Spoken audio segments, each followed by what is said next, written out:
Welcome to episode 2 of my Scorestreak variant review series. If you missed my last episode on the advanced UAV, you can find a link in the outro as well as in the description. In this episode, I'll be covering the UAV. We'll start with the rare variant called the Pack Rat. This one contains the Tenacity perk, which makes it stay active for a longer period of time, but has a lower health. So just like in my advanced UAV video, in order to understand these variants, we need to take a peek at the standard UAV first. So the standard UAV lasts for 30 seconds and takes about 3.5 seconds between each sweep. More importantly, it only takes one Spartan rocket to destroy, and 17 bullets with the Mauler Mammoth without FMJ.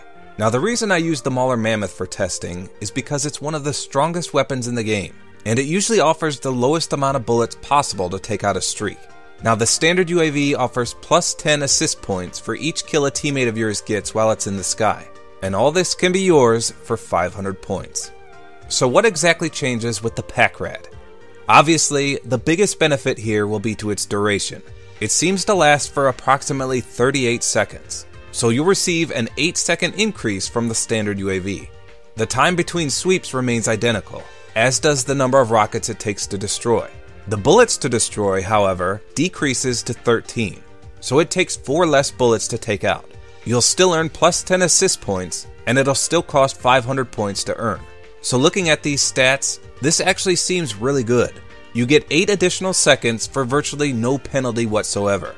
How often do you see someone shooting a UAV with bullets? Most people will shoot a rocket at them, but since it only takes 1 rocket to begin with, you can't really get much lower than that, despite it having decreased health. Next up is the legendary variant called the Carapace. This one contains the Tempered perk, which makes it have a higher resistance against explosive weapons, but a lower active lifetime. So let's take a look at just how much shorter its duration is. Based on my testing, it lasts for 25 seconds, which is just a mere 5 seconds shorter than normal. Everything else is identical to the standard UAV, except the rockets to destroy.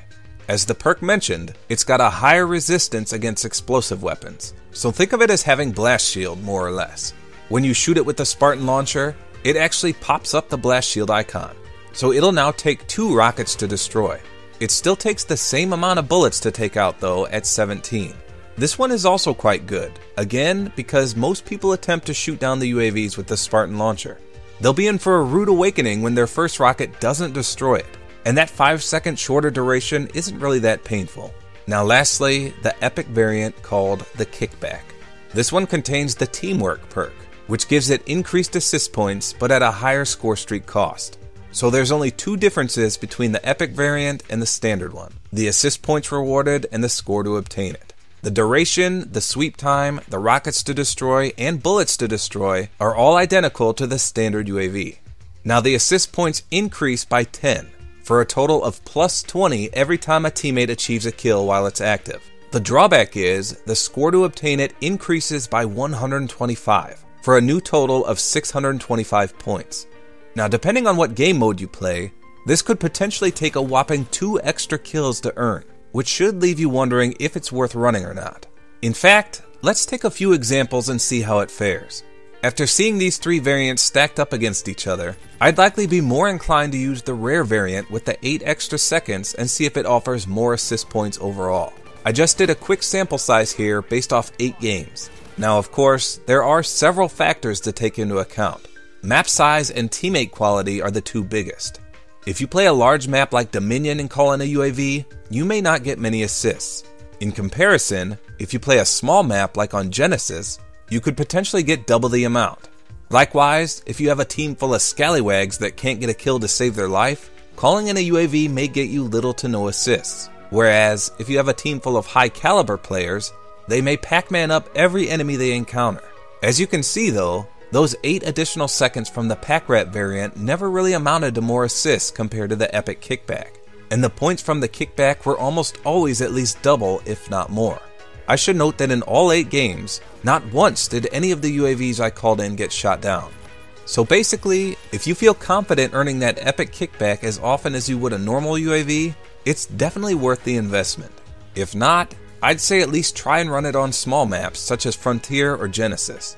Otherwise, this category of Scorestreak variants offers a really good rare and legendary option. It all comes down to how your enemies are playing the game. If you see them shooting down streaks left and right, I'd swap to the Carapace, which will offer that additional rocket to destroy. If you're on a larger map, you may want to run the Pack Rat variant for that additional 8 seconds, which may potentially help your team get the advantage. Regardless, the UAV variants are definitely all vastly superior to this standard version. If you plan to have an eye in the sky, I'd say kick back and let the color-coded spy ships do their thing.